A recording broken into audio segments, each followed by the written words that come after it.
Gospel of Matthew, chapter 11. Das Evangelium nach Matthäus, Kapitel 11. Kapitel 11. Und es begab sich, als Jesus diese Gebote an seine 12 Jünger beendet hatte, dass er von dort weiterging, um in ihren Städten zu lehren und zu predigen. Als aber Johannes im Gefängnis von den Werken Christi hörte, sandte er seine Jünger und ließ ihn fragen: Bist du es, der da kommen soll, oder sollen wir auf einen anderen warten? Jesus antwortete und sprach zu ihnen: Geht hin und sagt Johannes wieder, was ihr hört und seht. Blinde sehen und Lahme gehen, Aussätzige werden rein und Taube hören, Tote stehen auf, und Armen wird das Evangelium gepredigt.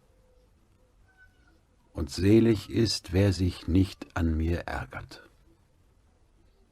Als sie fortgingen, fing Jesus an, zu dem Volk von Johannes zu reden: Was seid ihr hinausgegangen in die Wüste zu sehen? Wolltet ihr ein Rohr sehen, das der Wind hin und her weht? Oder was seid ihr hinausgegangen zu sehen? Wolltet ihr einen Menschen in weichen Kleidern sehen? Siehe, die weiche Kleider tragen, sind in den Häusern der Könige. Oder was seid ihr hinausgegangen zu sehen? Wolltet ihr einen Propheten sehen? Ja, ich sage euch, er ist mehr als ein Prophet. Dieser ist's, von dem geschrieben steht: Siehe, ich sende meinen Boten vor dir her, der deinen Weg vor dir bereiten soll. Wahrlich, ich sage euch, unter allen, die von einer Frau geboren sind, ist keiner aufgetreten, der größer ist als Johannes der Täufer. Der aber der Kleinste ist im Himmelreich, ist größer als er. Aber von den Tagen Johannes des Täufers bis heute leidet das Himmelreich Gewalt, und die Gewalttätigen reißen es an sich. Denn alle Propheten und das Gesetz haben geweissagt bis hin zu Johannes. Und wenn ihr es annehmen wollt, er ist Elia, der da kommen soll. Wer Ohren hat, der höre. Mit wem soll ich aber dieses Geschlecht vergleichen?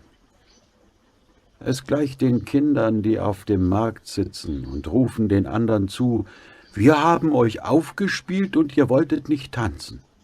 Wir haben Klagelieder gesungen und ihr wolltet nicht weinen. Johannes ist gekommen, aß nicht und trank nicht, so sagen sie, er ist besessen.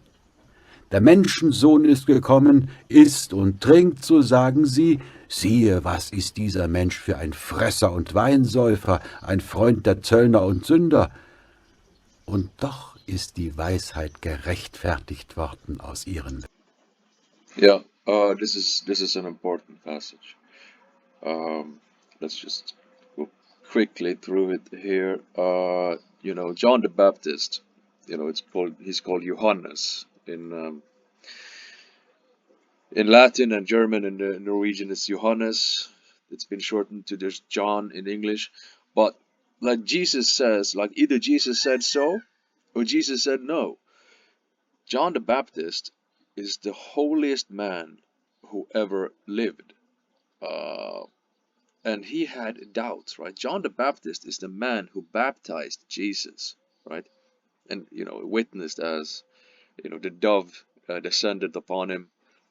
So can you imagine? So even the most holy man who was ever born, according to Jesus Christ, even he had doubts when he was cast into prison, uh, you know, uh, for Jesus Christ's namesake. And ultimately John the Baptist was decapitated, and martyred for Christendom. So don't let anyone tell you that if you experience doubt, that you're not really a Christian, because if the holiest man who ever lived had doubts, then you're going to have doubts. And that's just part of the journey. So I just wanted to make that point before we continue. Now, where were we? Where were we? Oh, let's see. Maybe I have to do some editing on this one. Let's Ja. see here. Fresser und wasst und trinkt, so sagen sie, siehe, was ist dieser Mensch für ein Fresser und Weinsäufer. Yeah, what is this? What is this person? He's a gluttonous winebibber. Where was this? Gluttonous winebibber. Gluttonous winebibber. A friend of publicans and sinners, but wisdom is justified of her children. Right. And then there was another word here I wanted to touch upon. Generation. But whereunto shall I liken this generation? Right? Because in German, it reveals something extra. Wem soll ich aber diese Geschlecht? Now, Geschlecht is kinship, right? Geschlecht is like your extended family, like your relations. Let's see. This is 16th century German. So let's just check what the 1984 Luther Bible says, which is the one we're listening to. Where is it? 1984? Come on, bro. No. 1984 Bible. Is it here? Is this the Danish one? I've rebooted my computer. Come on, guys. Where's the 1984? It's this one, right? Come on, load. 1984. Okay, and we are in chapter 11. And what was the generations? All right, verse 16. Verse 16. Let's see here. Verse 16. Das Evangelium nach Matthäus 11, 7, 11, 15. All right, let me zoom in here a bit. Mit wem soll ich aber dieses Geschlecht vergleichen? All right, I'm gonna get a bit autistic here. I'm kind of just rushing through it because I want it to be viewer friendly. But normally I take my time, and I really get into the definition of words and the history of words, and the semantic war that's going on within the Bible translation community. So I'm just gonna open these here. Let me know in the comments if this is too much. If you don't like, if you would just like me to stay focused on reading the gospel instead of going into the definitions of words like I do here. Let's check. This is like old Norwegian. So let's see here. Chapter 16. Kven skal eg likna denne atti. You see, atti. We used atti. That's your ethnos. That's your ethnicity. Whom shall I liken this ethnos with or to? Right? So that's the old Norwegian. Let's. I'm not gonna go to the old Danish. It's because they don't have. But we can check. We can check these relatively modern here. Let's see. Matthäus 7. Let's go to Matthäus 11. Let's go. Let's go. Hurry up. There we go. And let's go to number 16. Let me zoom in a bit here for you guys. Okay. This is Norwegian. Men hvem skal jeg ligne denne slekten med? Right. Okay, the Danish says, men hvem skal jeg ligne denne slekt ved? And the Swedes say, men vad skal jeg likna dette slekte vid? Okay, so slekt is geschlecht. Slekt is your kin. It's like your ethnos, you see? So let's go back to, here we go. But whereunto shall I liken this generation? You see, oftentimes when Jesus talks about my generation, he's talking about, it means ethnos.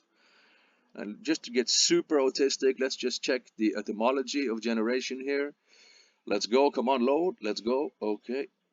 Paste, let's go.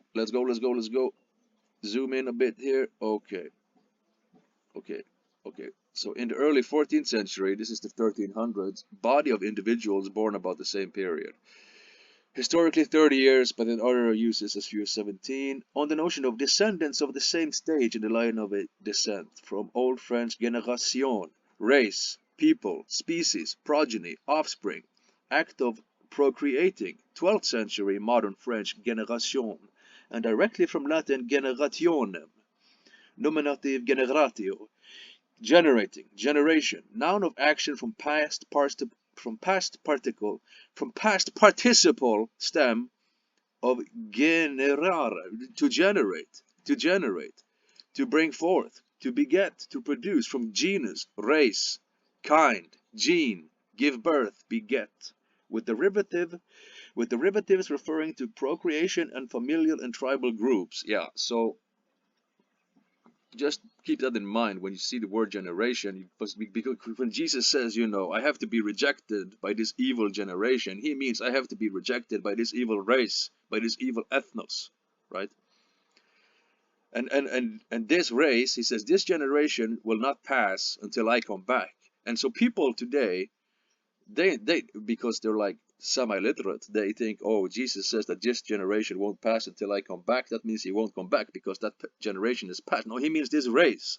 Right? This race, this ethnos, will not pass until I come back. Yeah, I hope that's not too autistic for you guys. So let's continue. Also besessen.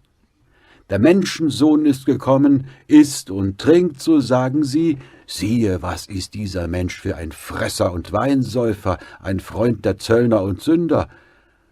Und doch ist die Weisheit gerechtfertigt worden aus ihren Werken. All right. But wisdom is justified. Okay, here we are. Verse 20. Let's commence. Da fing er an, die Städte zu schelten, in denen die meisten seiner Taten geschehen waren, denn sie hatten nicht Buße getan. Wehe dir, Chorasin, wehe dir, Bethsaida, wären solche Taten in Tyros und Sidon geschehen, wie sie bei euch geschehen sind. Sie hätten längst in Sack und Asche Buße getan. Doch ich sage euch, es wird Tyros und Sidon erträglicher gehen am Tage des Gerichts als euch. Und du, Kapernaum, wirst du bis zum Himmel erhoben werden? Du wirst bis in die Hölle hinuntergestoßen werden, denn wenn in Sodom die Taten geschehen wären, die in dir geschehen sind, es stünde noch heutigen Tages. Doch ich sage euch, es wird dem Land der Sodomer erträglicher ergehen am Tage des Gerichts als dir. Zu der Zeit fing Jesus an und sprach: Ich preise dich, Vater, Herr des Himmels und der Erde, weil du dies den Weisen und Klugen verborgen hast und hast es den Unmündigen offenbart. Ja, Vater, denn so hat es dir wohlgefallen. Alles ist mir übergeben von meinem Vater, und niemand kennt den Sohn als nur der Vater, und niemand kennt den Vater als nur der Sohn, und wem es der Sohn offenbaren will. Kommt her zu mir, alle, die ihr mühselig und beladen seid. Ich will euch erquicken. Nehmt auf euch mein Joch und lernt von mir, denn ich bin sanftmütig und von Herzen demütig. So werdet ihr Ruhe finden für eure Seelen, denn mein Joch ist sanft und meine Last ist leicht. Come unto me, all ye that labor and are heavy laden, and I will give you rest. Take my yoke upon you and learn of me, for I am meek and lowly in heart, and ye shall find rest unto your souls. For my yoke is easy and my burden is light. Thank you for watching chapter 11, das Evangelium nach Matthäus.